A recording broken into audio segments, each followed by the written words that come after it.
강력하고 거대하며 우람하다. 체르노버그를 일컫는 말입니다. 북한 열병식에서나 보이던 미사일 발사장치로 로스산토스에도 330만 달러에 판매 중이죠. 그러나 이 녀석의 미사일을 오프레서 마크2나 호밍 런처에 달린 그것이라고 생각한다면 큰 오산인데요. 루미노 1000급의 유도력과 380km라는 탄속을 자랑해 히트 스캔급의 명중률을 자랑합니다. 그런데 라곤의 사거리도 미쳐돌아서 1km 밖에서도 잡히는 데다 자연발 시스템이라 굉장하고 엄청난 이 미사일 5발을 무호흡으로 날려버릴 수 있으니 어벤져가 아니고서 체르노버그의 몽둥이 찜질을 버티기란 불가능하죠. 그런데 장점은 여기까지입니다. 우선 생겨먹은 게 룬 자바급으로 무식하죠. 덕분에 거북이를 삶아먹은 듯한 성능을 내는데 구형 장비인 것을 감안해도 복장이 터지는 속도입니다. 바퀴도 무려 8개라 조향 시스템으로 괴이해서 AD 키를 누르면 1초 있다 반응하죠. 속 터지는 건 움직임뿐만이 아닌데요. 듬직한 외형과 다르게 속은 아주 여리여리해서 미사일 몇 방에 맥을 못 추는 녀석입니다. 아쿨라 같은 놈이 몰래 잠입해서 두어 대만 갈겨줘도 제기불능에 빠져버리죠. 또 전투기에게도 취약한데 바로 위에서 히드라가 기관포를 갈겨버린다면 거지 같은 사격각 때문에 찍소리도 못하고 흥청길로 직행합니다. 여러모로 PVP도 애매하고 임무에서도 사용불가니 돈값 한다 말하기엔 참 뭐하네요. 딱 하나 추가적인 기능이 있는데 이 포신을 이용해 놀이기구를 타줄 수 있습니다. 정말 유용하죠?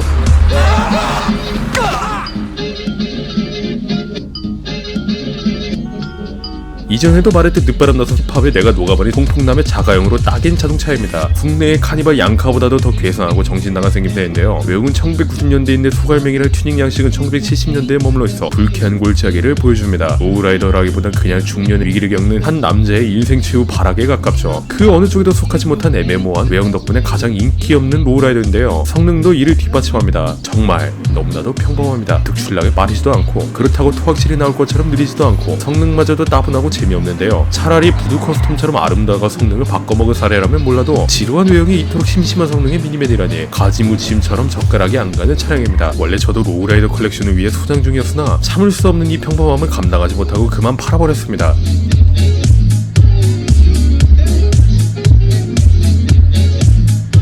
요즘 와이드바디가 대유행이라는데 군용차에도 한번 그 짓을 해보면 어떨까요? 맨에서는 마치 스코디에 마개조를 덧댄 후 와이드바디를 장착한 것처럼 생겼습니다. 군용 차량이라는 컨셉에 걸맞게 각이 늠름하게 잡혀있고 그 어느 곳 하나 동그란 곳이 없죠. 거기다 괜찮은 성능의 머신건까지. 이건 밀덕들을 위한 종합선물 세트가 아닐까요? 그동안의 빨다니는 인서전트입니다. 생김새 면에서도 꿀릴 게 없으며 가격도 비슷한데다 여기에 달린 59경 기관총이 훨씬 더 강력하죠. 그리고 속도, 인서전트의 픽업 커스텀이 군용차답지 않은 월등한 가속력을 보유한 반면 맨에서 는 짬 가득 찬 병장의 움직임처럼 느릿느릿하고 붕뜨기 짝이 없습니다. 인서전트에 비하면 거의 기어다니는 수준이라 해도 될 정도죠. 그리고 인서전트는 시민차 나부레이가 길을 막는다면 사커킥이라도 갈긴 것처럼 다 뚫어버리는 무식함이 있는데 맨에서는 안 그래도 몸집은 산만한데 시민차를 박살내는 괴력도 상실했습니다. 시민차의 눈시를 살살 봐가면 피해야 하는 하남자 드라이빙이 강제되죠. 모든 면에서 하나같이 인서전트보다 뒤떨어져 락스타가 의도한 건가 싶을 정도인데 놀랍게도 맨에서가 더 나중에 나왔다는 걸 생각하면 기가 막히고 코가 막힐 지경입니다.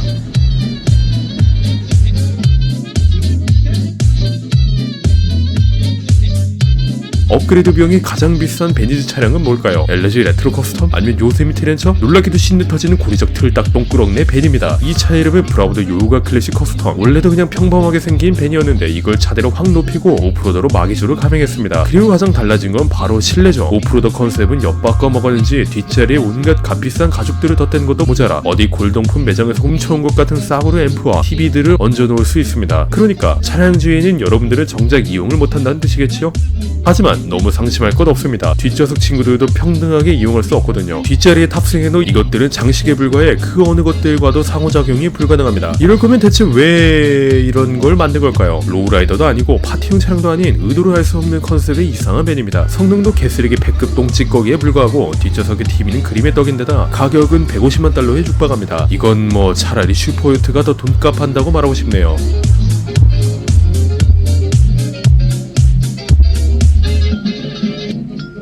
이 차는 한때 파리채로 불렸습니다. 다른 건 몰라도 오프레스 마크2 하나만큼은 기가 막히게 잡았기 때문인데요. 생긴 것과 다르게 인서전트급의 내구도를 보유했으며 별미라고 할 수 있는 훌륭한 미사일이 장착되어 있습니다. 특히 이 미사일은 로스산토스 공학의 진수라고 불러도 될 정도인데요. 어디 건물벽에 막히지 않는 이상 빗 맞을 수가 없는 놀라운 유도력을 가졌습니다. 회피기동은 쓰건 말건 무조건 상대에게 내리고자 목표 대상을 바베큐로 만들어버리죠. 덕분에 한때 공개 세션은 평정하며 히드라보다도 상위 포식자로 군림했습니다. 하지만 이제는 다 옛날 이야기죠. 우선 요즘 공개 세션부터 무적핵 누른 핵쟁이들이 낭자에 거의 폐쇄 상태이며 일상용으로 타고 다니기에는 하자가 너무 많기 때문입니다. 머슬 가다 보니 부하가 치밀어 오르는 휠스핀과 접지력은 기본이고 회사 측에서 미사일의 예산을 다 꼬라박았는지 원시적인 점프 기능과 낙하산이 있습니다만 네, 알다시피 디럭스의 완벽한 하위호환이죠. 요즘 시대에는 디럭스가 훨씬 더 진식입니다. 레안데르 탈인도 아니고 점프한 뒤 낙하산이나 피다니 디럭스가 깔깔 웃고 갈 만한 기믹이죠. 게다가 미사일 유도력이 꿀리지도 않고 기상에서도 운전하기에는 더 간편합니다. 가격 차이도 심한데요. 루이너 2000엔 가격은 570만 달러로 디럭스보다 130만 달러 가량 비쌉니다. 종합적으로 봤을 때 현재로서 살 이유가 전혀 없죠. 그러니까 살 거라면 신중하게 구매하시길 바랍니다.